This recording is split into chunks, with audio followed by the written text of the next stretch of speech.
What if your relationships are not working out because, in terms of emotional intimacy, you are moving way too fast?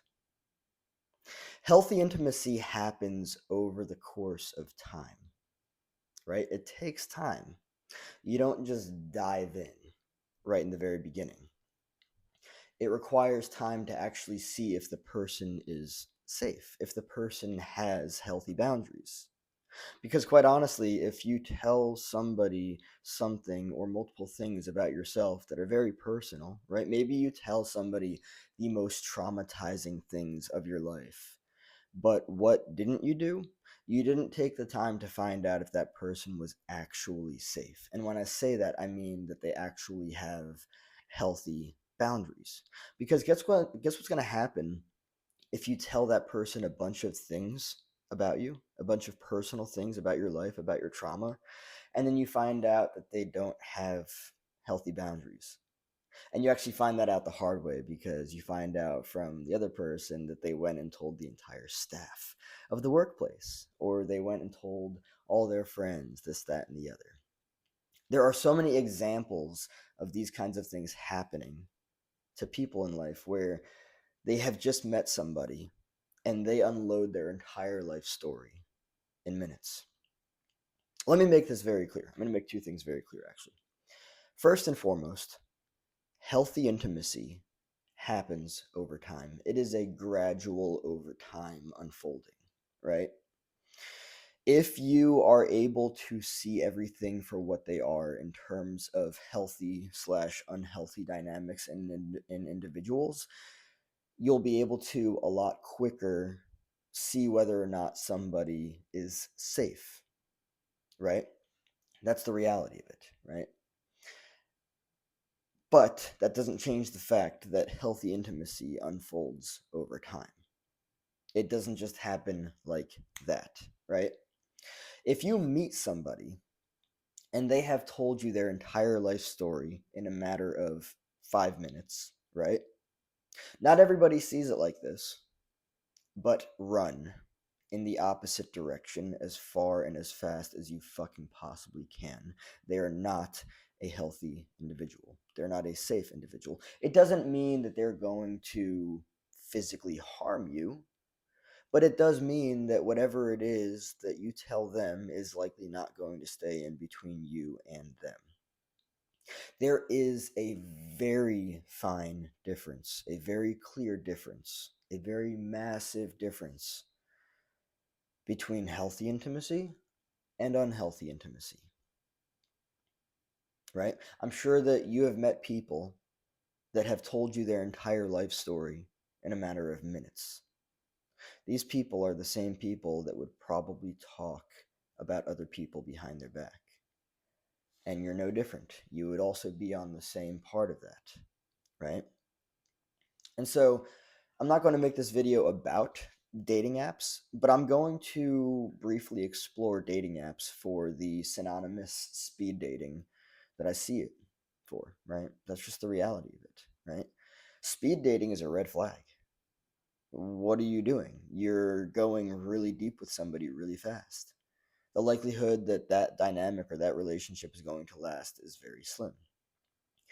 Now, let me explain why this happens.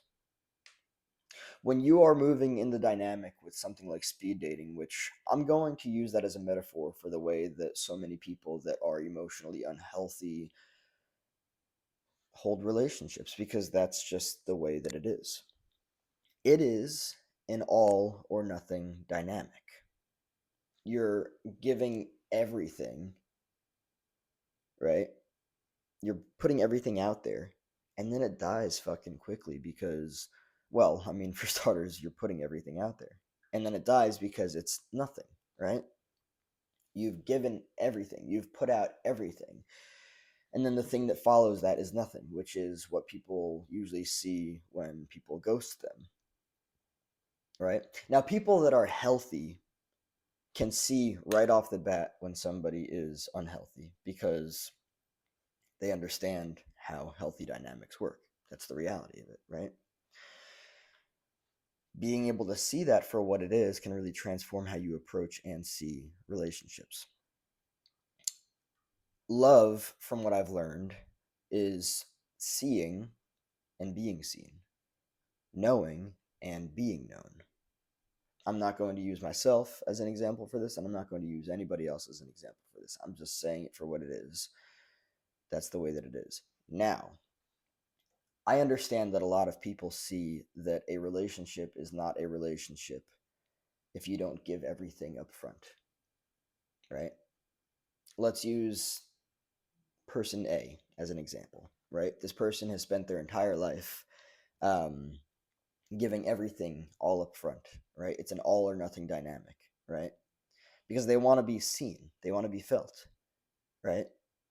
Now, if you are able to see things clearly for what they are, you can absolutely tell up front whether a person is safe and healthy, right? People that put everything up front, and when I say that, I'm talking about emotional intimacy. People that tell you about their entire life story in a matter of 5 minutes are not emotionally safe and healthy individuals, right? Now, I understand you might say, but Chris, you need to find out if the person is the right person for you. This is where the whole universe of somebody's trauma having little to do with if you should or shouldn't be in a relationship with them. If somebody was severely traumatized and they've done absolutely fucking zero work on themselves to become a healthier individual, it's not a healthy thing to have a relationship with them because they are likely stuck inside of all these fucked up defense mechanisms and even maladaptive defense mechanisms that hinder them from even being able to have any bit of a sustainable relationship, right? They usually utilize projections and displacements and even maladaptive fucked up shit that completely screw up their chances of having a healthy relationship, right? That's the reality of it, right? Um, the more I grow, I can give this insight because everything else is going to remain boundaried, but I can give this insight. Um, the more I heal and the more I grow, the more I look at things with everything that I've learned, the more I see that I don't actually need to know what it is that happened in a person's childhood if I'm going to be in a relationship with them.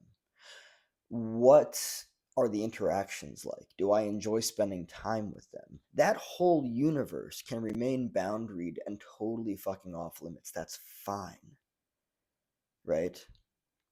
I wouldn't run away from somebody if they're not willing to tell me over the course of 10, 20, 30 years what the fuck happened to them. That's entirely their choice, right? And that's not my place to pry that out of them, right? It's more so a matter of, do we get along? What do we have in common? What do we enjoy doing together? Will we talk about the art of the art and the music of the Renaissance period? Will we talk about the medieval times? Will we talk about physics and the known and even unknown universe? What are the conversations going to be about? And then notice how they talk about other people. Are they talking negatively about other people? Are they triangulating other people into the conversation? Triangulation, because this needs to be seen for what it is, triangulation is a massive red flag, right? If you and the other person are talking about somebody that is not present, why are you talking about them? Are you being triangulated? Are they comparing you to the other person and saying that you need to be more like them? That's a clear red flag to just run and get the fuck out of the entire relationship and dynamic altogether.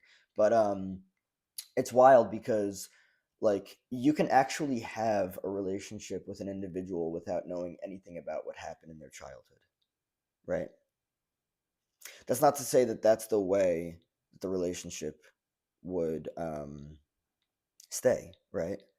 And this is why understanding that healthy intimacy happens over time. If you allow an individual for space to just be themselves, like there's no requirement for them to perform or to be somebody specifically, just to be themselves, that changes the entire dynamic. When I say changes it, I mean it creates space for them to just be. There's no expectation, there's no standard, there's no well, the standard is healthy, of course, but there's no judgment, there's no pressure like you need to tell me these things about yourself by this time or we're not real, we're not a relation. No, that's fucking ridiculous.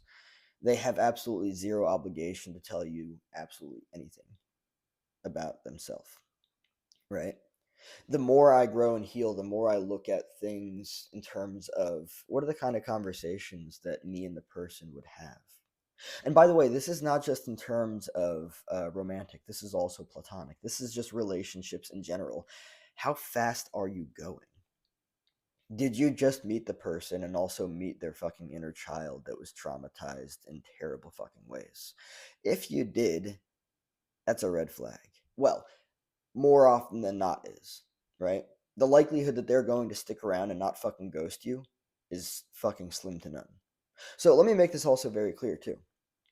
The chances that somebody is going to ghost you is practically equivalent to how fucking deep and how fucking fast you go that deep, right? If in 5 minutes you learn about somebody's parents' drug substance abuse, this, that, and the other, right? Um, you learn that they were abandoned, or I don't know, like they were whatever the hell horrific, hellish, horrifying thing happened to them. If you learn about that in 5 fucking minutes in a sitting with them, the likelihood that that relationship is going to last is very, very, very, very slim. The thing with unhealthy relationships is that whatever whatever starts fast usually ends fast. Why?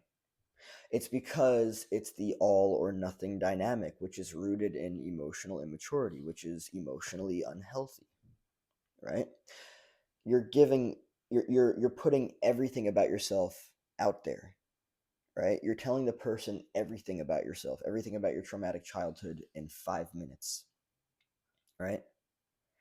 A lot of people would look at that and they'd be like, "But Chris, that's somebody being emotionally available." What it's actually doing is it's being somebody who is being emotionally unboundaried. They lack healthy boundaries, right? And that's why they're telling you everything about themselves up front in 5 minutes. So then what's the opposite of the all? The opposite of the all is the nothing. It's everything. Sorry.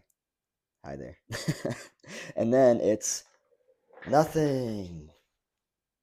And that's the way that it works. And that's why it's called all or nothing. And that's why people give you everything up front. Hello again, right? They give you everything up front. They're like, oh, it's so nice to know you this intimately, right? And then, ghost, gone. Where did they go? Oh my god, what the hell happened? What happened? Everything went way too fast in way too short amount of time. That's the reality of things. There's a fine difference between healthy intimacy and unhealthy intimacy, and that's just the reality of it. Understanding that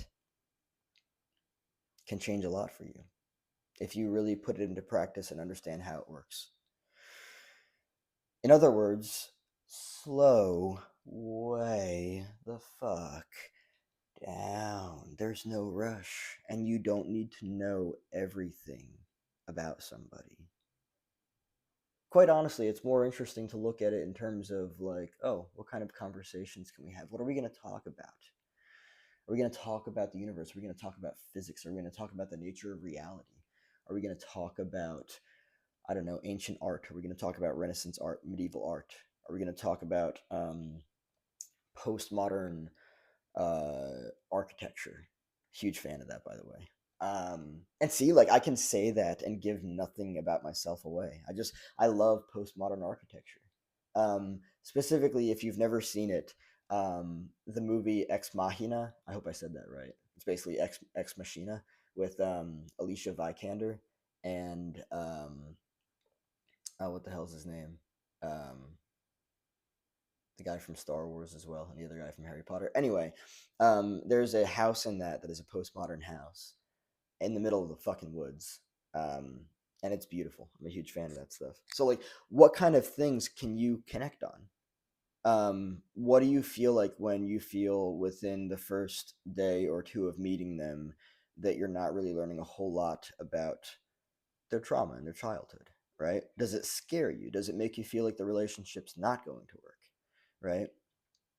Relationships that have a slow progression, a gradual progression into the childhood of the individual tend to last longer, right? Because they're healthier. They're boundaried.